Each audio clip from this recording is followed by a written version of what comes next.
श्री स्वामी समर्थ. जय जय स्वामी समर्थ.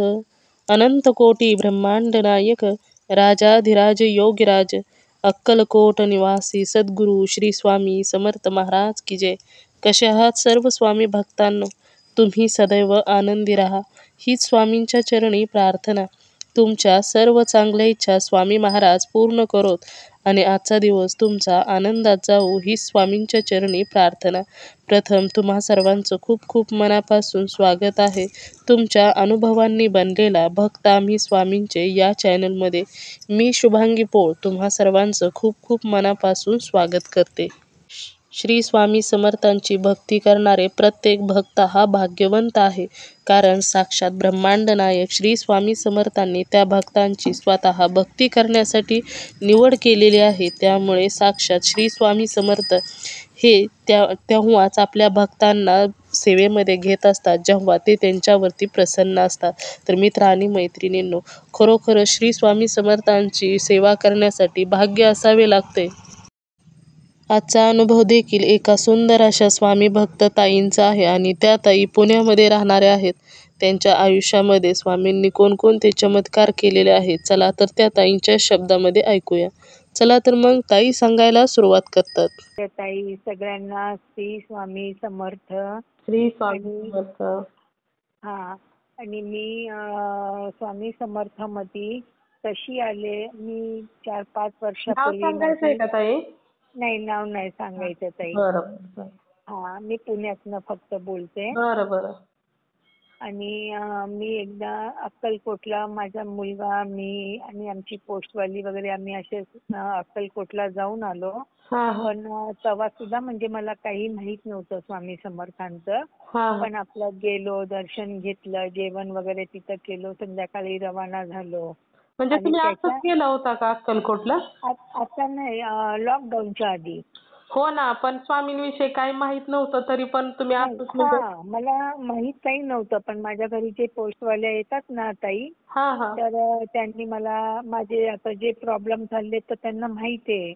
तर ते म्हटले चला ताई माझी गाडी काढू, आपण सगळे जाऊ. तर आम्ही गेलो होतो, ते पोस्टवाल्या, त्यांच्या भावाचा मुलगा. म्हणजे त्यांच्या बरोबर तुम्ही गेला होता? हो, त्यांच्या बरोबर मी गेले होते. माझा मोठा मुलगा पण होता.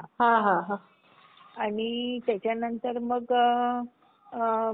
कितीतरी दिवस गेले, मी काही स्वामींचं काही करत नव्हते. अक्कलकोटवरून आल्यापासून पण? काही करत नव्हते, काही माहीतच नव्हतं ना त्याच्यातलं. आणि मग नंतर त्यांनी ना मला एक पेपर दिला, त्याच्यावर रोज लाल पेननी श्री स्वामी समर्थ लिहा म्हणून तुम्ही. तर ते पेपर चालू केले माझ्या मुलांनी आणि मी. ते सगळं झाल्यानंतर परत कितीतरी दिवस स्टॉप झाला. ते मी काही एवढं स्वामींचं काही माहित नाही म्हणून काही केलं नाही. पण नंतर माझा BC ग्रुपमध्ये बाया सगळं काही काही बोलायच्या. त्याच्यानंतर मोबाईलमध्ये अचानक ते अनुभव डोळ्यासमोर यायला लागले. जसे अनुभव आले ना, जे सुनीता ताईंचे, तुमचे, ते अनुभव बघून आता एवढ्या दीड वर्षात मला खूप वेळ लागल्यावानी झालं.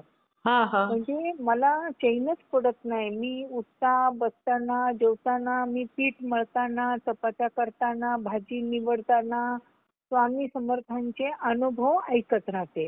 आणि अनुभव ऐकून माझा खूप त्यांच्यावर खूप विश्वास बसला, मनापासून विश्वास बसला. आणि विश्वास बसला, पण मी काही अजून त्यांचं ते जे काही वाचायला सांगतात हे एवढं काही अजून मी केलं नव्हतं. मग आता असं करत कोणी सांगितलं गोगावले मठमध्ये जा, तिथं चिठ्ठ्या काढायच्या, तुमचे प्रॉब्लेम जे असेल ते बोलायचं, मग चिठ्ठी काढायची. मग ती चिठ्ठी काढल्यावर त्याच्यात ते 3 पुस्तकं त्याच्यात आले, जे स्वामी विभूती पारायण असं काहीतरी ते 3 बुक आले. तर तिथल्या लोकांना मी विचारलं की हे कसं करायचं, तर त्यांनी सांगितलं 7 दिवसाचं पारायण आहे. तर शुक्रवार तर शनिवारी चालू करायचं आणि शुक्रवारी त्याची म्हणजे पूर्णहोती होती. तर असं आता त्यांना मी विचारत होते, पण कोणी मला माहिती दिली नाही. तरी पण मी घरी ते पुस्तकं घेऊन आले. दुसऱ्या दिवशी आंघोळ करून संध्याकाळी मी माझा 8चा वेळ ठेवला होता दिवाबत्तीच्या वेळेला. म्हटलं रोज ते पारायणचे जे कधी 3 पानं 4 पानं जे येतात ते वाचत राहील. तर तिन्ही बुक मधनं ते पारायणचे तर बुक असे पूर्ण तेवढे जेवढं तो पॅरेग्राफ असतो तेवढा वाचावाच लागतो. तर तो वाचायची. मग ती एक छोटी स्वामी समर्थ महात्मा का काय नाव आहे ती एक छोटीशी बुक वाचायची. आणि ती विभूती मधला ते काय एक पान त्याच्यातलं वाचायची. तर असं करत करत ना मला ते तुम्हाला म्हणलं ना एक दिवस 8 वाजता बसले, दुसऱ्या दिवशी 9:30-10 वाजले वाचायला, तिसऱ्या दिवशी 11 का 12 वाजले. म्हणजे मला ते ओढून घेत होतं मला. म्हणजे वाचूनच देत नव्हतं. वाचूनच देत नव्हतं. नुसता डोळ्यावर झोप, नुसती आळस, सोफ्यावर बसले तर नुसती दगडावाने तिथंच बसले. मग तुमचा 5वा दिवस आला तर पार रात्री 12 नंतर वाचणं झालं. मग 6व्या दिवशी पार म्हणजे 1:30 का 2 आणि लास्टच्या दिवशी 3 वाजले. बापरे. पण वाचलं म्हणजे वाचलं. म्हटलं मला किती त्रास होऊ दे पण 3 वाजता शेवट देवाच्या रूमला वाचायला बसले तर उलट माझे मालक आणि मुलं म्हणतात तू देवाचं कुठल्याही वेळेला वाचती का. म्हटलं जाऊ दे आता देवा पुढं बसले. देवाच्या काय मर्जीत आहे जे व्हायचंय तसं होईल पण मी वाचन. मग ते पूर्ण झालं. त्याच्यानंतर ना 15 दिवसांनी त्या मुलीवाल्यांचा फोन आला की म्हणजे जे मध्यस्थी आहे त्यांच्याकडं की तुम्ही वकिलांकडनं पेपर आणून द्या, आम्ही साईन करायला तयार आहे. आता निरोप आला. तर मी खूप खुश झाले. म्हटलं चला स्वामींनी माझं अर्ध काम तर केलं. आता जेव्हा पूर्ण दिवस होईल त्यावेळेला मी हा अनुभव शेअर करील. त्यावेळेला मी असं बोलले. पण त्याच्यानंतर ती गोष्ट परत तिथल्या तिथं राहिली. ते काही परत पुढं वाढलं नाही. आणि त्याच्यानंतर आता जी मी दर कधी गुरुवारी मठमध्ये ह्या मठमध्ये त्या मठमध्ये जात राहते. कधी खडा पण होतो पण जसं जमल तसं मी जाते मठमध्ये. तिथं ते देवाचे गाणी वगैरे बोलतात ते ऐकते आणि आरती होत तोपर्यंत थांबते. मी आणि माझा मुलगा, माझे मिस्टर पण कधी कधी येतात. तर ते सगळं आता करत करत नेमकं गोगावले म्हटलं ज्या वेळेला आता आम्ही लास्टला पोहोचलो आणि त्या दिवशी माझा मुलगा मी सगळे दोघं आम्ही समोरच बसलो.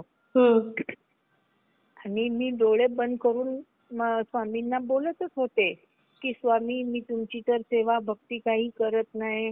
मला अजून काही माहिती नाहीये. मी काही रोज वाचन वगैरे करत नाही. पण माझ्या मुखामध्ये दिवसभर स्वामी समर्थ नावाचा जाप सुरू असतो. पण बाकी काही करत नाही. पण तरी स्वामी मला काहीतरी प्रचिती तरी द्या. तुम्ही किती लोकांना काय काय देता, किती लोकांचे मी अनुभव ऐकते. आता मला काहीतरी द्या. असे अजून डोळे बंद करून बोलते तोपर्यंत त्या समोरच्या मावशींनी माझ्या मुलाला अचानक बोलवलं. ए बाळा ये इथं स्वामींची तू आरती कर. अरे वा. तर मी एकदम डोळे उघडले. म्हटलं माझा मुलगा काय उठला. म्हटलं काय उठला तू. ते म्हणे मावशीने बोलवलं ना. म्हटलं काय. म्हणे आरती करायला. मग मी तुम्हाला काय सांगू जो माझा आनंद एवढा अपरंपार कुठं पोचला. ताई आनंद होणारच ना. तुम्ही प्रार्थनाच केली स्वामींना आणि लगेच समोरच आलं ना. समोरच आलं. म्हणजे मी स्वामींना बोलले बस काहीतरी मला प्रचिती द्या. त्यांनी तिथेच्या तिथं दिली. हो ना. तुमचं म्हणजे बोलणं चालू आहे तोपर्यंतच झालं. अजून तो डोळे उघडते तो पण त्याचा मुलगा उभा राहून चालला. म्हटलं बापरे हा कसं चालला.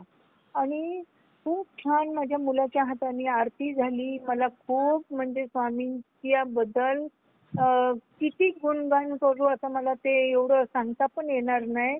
आणि त्याच्या आरती नंतर जो हार दिला तो 5-6 हजाराचा का 7 हजाराच्या आसपास असेल. अख्खी आपली दाराची चौकट फुल भर एवढा मोठा हार. बापरे.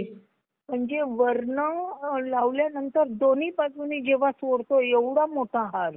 आणि तो पण भला एवढा जाड. आता कसं जाड सांगू तुम्हाला मला सांगता पण येणार नाही. जाडच्या जाड हार म्हणजे मला हातात उचलता पण येत नव्हता. बापरे. म्हणजे तो हार मोठा. मग मी स्वामींना म्हटलं बरोबर तुम्ही माझ्या मुलांना आज माझ्या मुलाला हार दिला ना. आता माझ्या मुलाचा हा दिवस नक्की होणार आणि दुसऱ्या लग्नाची तयारी तुम्ही मला करून दिली, सुचवली की तुझ्या मुलाच्या आता लवकर गळ्यामध्ये हार पडेल आणि लग्न होईल. मग मी स्वामींना हे उत्तर दिलं तिथंच. आणि मग त्याच्यात त्या नारळ, लाडू, पेढे खूप खूप खूप काही दिलं त्या मावशींनी. मग अख्खी ते एवढा मोठा हार, मग मोठी पिशवी का काही संग होती त्याच्यात तो घातला आणि बाकीचं सगळं ऍक्टिव्हा मध्ये घातलं आणि आम्ही घरी आलो. त्या मावशींना विचारलं हार काय करू, तर म्हणे तुम्ही देवाच्या देवाऱ्याला लावला तरी चालेल, दरवाजाला लावला तरी चालेल. मग मी देवाच्या देवाऱ्यालाच अख्खा पहिला देवाऱ्याला असा वरून पूर्ण लावून अख्खा असा दोन्ही बाजूनी खाली सोडला. आणि तो 8 दिवस फ्रेशच्या फ्रेश राहिला. इतका सुरेख हार दिसत होता देवाच्या रूमला. अरे वा. हा माझा पहिला अनुभव आहे. बस.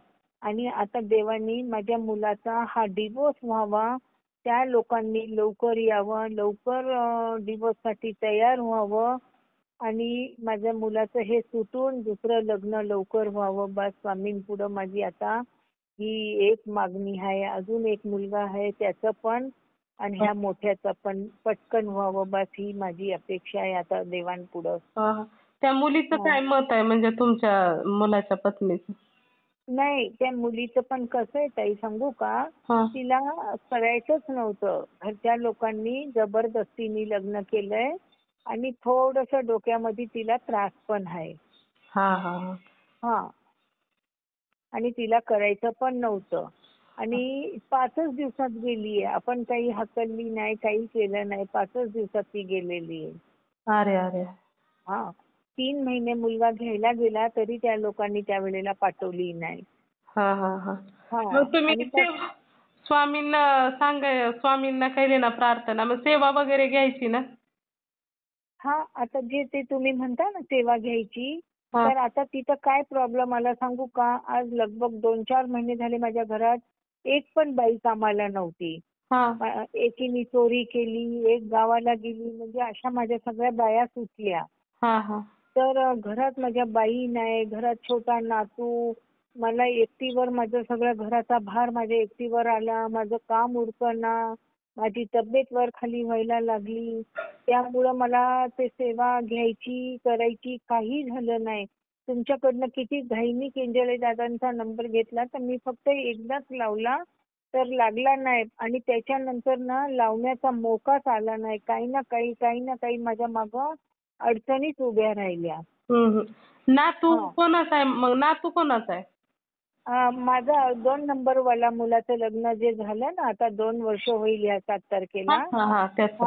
तर त्याचा मुलगा आहे, म्हणजे त्याचं आता सेट झालं 2 नंबरवाल्याचं. आता मोठा आणि लहान 3 नंबरवाला हे बाकी आहे. तर मोठ्याचं तर डिवोर्सचा प्रॉब्लेम आहे, पण बारका फ्रेश आहे, त्याचंही होत नाही. बरोबर. त्याच्यासाठी सेवा वगैरे घ्या ना, त्या अडचणीतून बाहेर पडण्यासाठी. मग बघायचं सेवा घेतल्यानंतर काय फरक पडेल ना, पडतो फरक आपण विश्वासाने सेवा केल्यानंतर. हो त्याच्यामध्ये तेच येतं ना, ते सेवा म्हणजे बुक वाचायचं, ते काय म्हणतात पारायण वगैरे ते सांगतात. म्हणजे आता आपल्याला कसं त्यातली एवढी माहिती नसते ना, माहिती नाही. कोणत्या अडचणीवर कोणती सेवा केली पाहिजे हे दादा वगैरे सांगतील ना. तुम्ही फोन करून बघा केंद्रे दादांना, संध्याकाळी 9 वाजल्याच्या पुढं फोन करायचा. तुम्ही मला सांगितलंय 9च्या पुढं. मी एकदाच लावला, मला वाटतं नंतर लावला नाही. म्हणजे मागं काही ना काही अडचणीच येत राहिल्या. त्यामुळे ना मला त्यांना तो वेळच मला हातात आला नाहीये की मी 9 ते 11 पर्यंत दादांना ट्राय करू. 9 ते 11 पर्यंत माझ्या मागं काय कामं येत गेले, दाताची ट्रीटमेंट, मग घरी यायला 10-11 वाजत होते. त्या अशा प्रॉब्लेम उभ्या राहिल्यामुळं मला केंजळे दादांना फोन करता नाही आला. बरं. करा मग, तुमच्या अडचणी होतील ना दूर. इतक्या दिवस त्रास सहन करण्यापेक्षा नंतर होईल ना दूर ताई. ठीक आहे ताई. आता बघल आता केंजळे दादांना ना मला समक्ष जाऊन एक दिवस भेटायचंच आहे. कारण माझे खूप मोठे सगळे प्रॉब्लेम फोनवर नाही सांगता येणार. हो चालेल. तर समक्ष त्यांना जाऊन भेटणार आहे. हो चालेल. भेटाच मग. किती पुण्यामध्ये आहे त्यांचा मठ. त्यांचं मठ पुण्यामध्ये कुठं? पुणे चिंचवड तिथं आहे बघा त्यांचा मठ. हा चिंचवड पिंपरीच्या तिथं कुठं तरी आहे. हा तिथंच आहे. मग आज तुमच्याकडे नंबर आहे ना दादांचा, मग त्यांना कॉन्टॅक्ट करा आणि मग म्हणा त्यांना की मला भेटायला यायचंय तुम्हाला. मला सेवा हवी. बरं ठीक आहे. फोन जर नाही उचलला ना तर सतत फोन करा त्यांना. सतत फोन करत राहील. चालेल ताई. चला ताई, अनुभव शेअर करते मी. खूप सुंदर. माझा अनुभव शेअर करा ताई. आणि सगळ्यांना श्री स्वामी समर्थ ताई. तुम्हाला पण श्री स्वामी समर्थ. श्री स्वामी समर्थ.